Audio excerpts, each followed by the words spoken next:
to'qib bo'lgan nima mava. Va yebe meni qo'ljida jurag'inam cho'lpar restoranga kirib o'ynab chiqamiz dedi. Bo'ldi deb, yomg'irdiga yig'iyotdi deb cho'lpar restorandan oldiq keliblar. Yebe mas o'ngdisi qilishdi-da. Qarsoq ishtondan keyin patqaq kirdik. Aday kirmay desek o'nimaydi, kirsak, bu yoqda yangi o'tirayotgan og'ilavatga, o yebe yoqib kelinglar deb chaqirib keldi.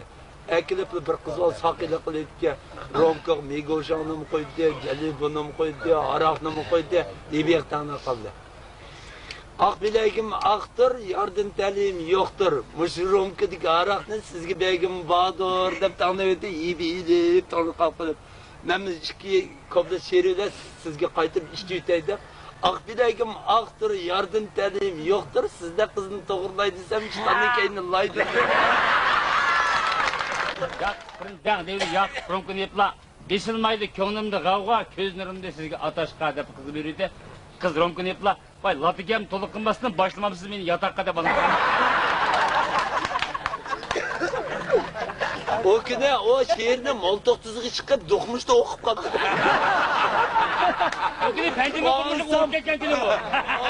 Oğuzdan parat bakamay çıkırıverken kızlar ki bu. Ben ki alsam yaktım korkup pencimde yeni gelen kızlar ki bu. Parat aşağıda ben bak bir kız şiir okudu Yakup'a. Ben bir özel mezgil Allah sıkıdak Yakup karab. Siz bir cigide kötü işler çıkırırsın.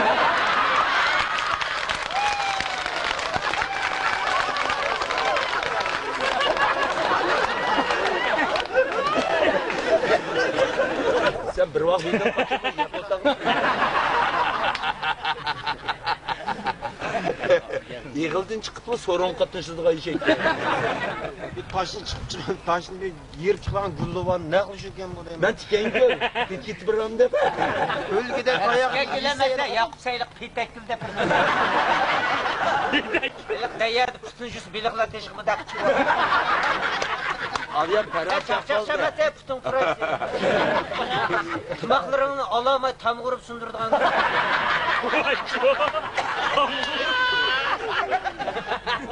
Kolu uçkan. O göçnan. O gampandan teki. Beni gampandan teki de vakti. Sen ne mi? Nonun keyni.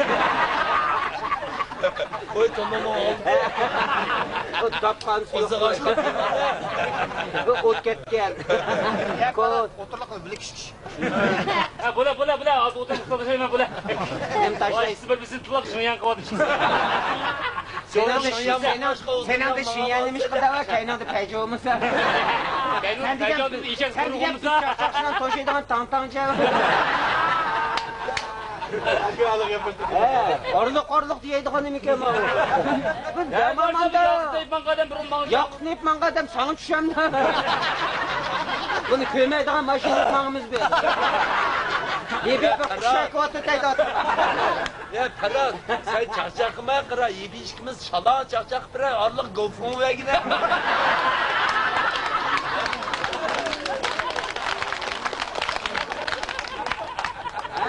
Birini yedim andı. Ben dedim bu arkadan ben aldım burada çıran canşı koydum hemen. Ben çırayım can şoku bir onu icadı ödemsin. Özden güçlü yapalım. Arkadaşlar aynı şey kardeşmayım ben. Ben bu anı kısa içeyim. Gel turmuştum buzlayıp git. Beni aldı köymen var. Yakılı Ferhat almaştırıp oynayıp. Ben ondayızlar kardeşmayıp oldu. Buramdan ekip bak adamını düşürüydüm. Ondan buldum ha başının altı turgunun toyudun mu? Bir biyle bana çarçak kıkalda suarkı kargamız olacak.